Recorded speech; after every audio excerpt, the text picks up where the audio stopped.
ఎన్నికల బాండ్ల వివరాలు తెలిపేందుకు ఎస్బీఐ సమయం కోరడంపై సుప్రీంకోర్టు ఆగ్రహం వ్యక్తం చేసింది. ఎన్నికల బాండ్ల వివరాలు తెలిపేందుకు గడువు పొడిగించాలని ఎస్బీఐ దాఖలు చేసిన పిటిషన్ను సుప్రీంకోర్టు కొట్టివేసింది. రేపు సాయంత్రంలోగా విరాళాల వివరాలు ఇవ్వాలని ఆదేశించింది. అలాగే ఆ సమాచారాన్ని మార్చి 15 సాయంత్రం 5 గంటల్లోగా వెబ్సైట్లో పొందుపరచాలని ఎన్నికల సంఘానికి స్పష్టం చేసింది. బాండ్ కొన్న తేదీ, కొన్నవారి పేరు, బాండ్ విలువ, రీడీమ్ చేసుకున్న వారి వివరాలు చెప్పాలని ఆదేశించింది.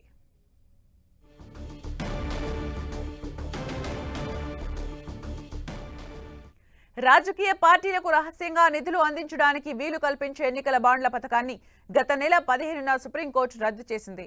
వాటి ద్వారా పార్టీలకు అందిన సొమ్ము, ఇచ్చిన దాతల వివరాలు ఈ నెల 6లోగా ఎన్నికల సంఘానికి అందించాలని ఆదేశించింది.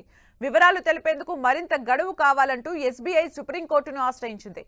దాతలు, గ్రహీతల వివరాలను వేర్వేరుగా భద్రపరిచామని, వాటిని మ్యాచ్ చేసి వివరాలను ఇచ్చేందుకు సమయం కావాలని ఎస్బీఐ తరపు లాయర్ సాల్వే కోర్టును కోరారు.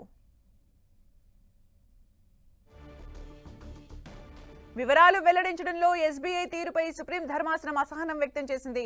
గత నెల ఇచ్చిన తీర్పులో విరాళాల వివరాలు చెప్పాలని ఆదేశించగా ఇలా అదనపు సమయం కోరుతూ తమ దగ్గరకు రావడం తీవ్రమైన విషయమంటూ కోర్టు ఆగ్రహం వ్యక్తం చేసింది. ఏ దాత నుంచి ఏ గ్రహీత ఎంత తీసుకున్నారన్న వివరాలను మ్యాచ్ చేసి మేము చెప్పమనలేదు. ఎన్ని బాండ్లను జారీ చేశారన్న వివరాలను ఉన్నది ఉన్నట్లుగా ఈసీకి ఇవ్వమని ఆదేశించామని కోర్టు తెలిపింది.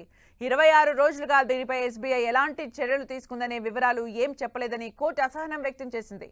రేపు సాయంత్రంలోగా దాతల వివరాలు ఈసీకి అందించాలని ఆదేశించింది. అనంతరం ఆ వివరాలను వెబ్సైట్లో పెట్టాలని ఈసీకి సూచించింది. తమ ఆదేశాలను పాటించకపోతే కోర్టు ధిక్కారం కింద చర్యలు తీసుకుంటామని సుప్రీం ధర్మాసనం తేల్చి చెప్పింది.